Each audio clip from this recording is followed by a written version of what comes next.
હાલો friends, કેમ છો? આજે આપણે વેજીટેબલ પાસ્તા બનાવીશું. 2 થી 3 વ્યક્તિ માટે છે. તેની સાથે ટમેટાની ગ્રેવી લીધી છે.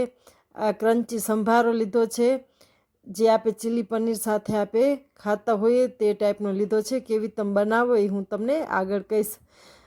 ટમેટા લીધા છે. મારો વિડીયો એન્ડ સુધી જોજો તો તમને ખ્યાલ આવશે. એને સોસ લીધો છે, હું ટમેટો સોસ લીધો છે, પણ તમે તીખું ખાતા હો તો ચીલી સોસ પણ તમે લઈ શકો છો. તમને મારો વિડીયો ગમે તો લાઈક કરજો, શેર કરજો અને કમેન્ટ્સ કરજો.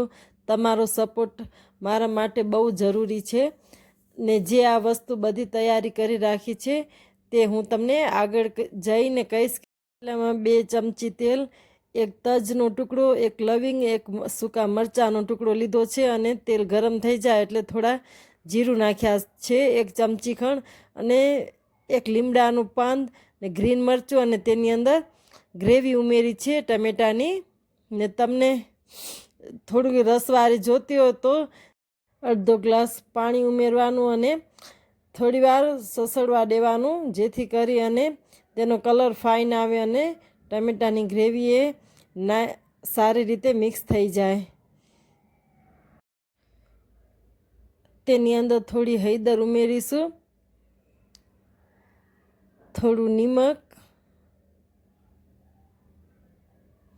અને થોડા ધાણા જીરું પાવડર, થોડો ગરમ મસાલો. આ સ્વાદ પ્રમાણે આપે થોડું ઓછો વધુ ઉમેરી શકો છો. અને થોડી ખાંડ, જો તમને મીઠું જોતું હોય તો ખાંડ ઉમેરવાની, અને મીઠું ન જોતું હોય તો ખાંડને ન નાખવાની.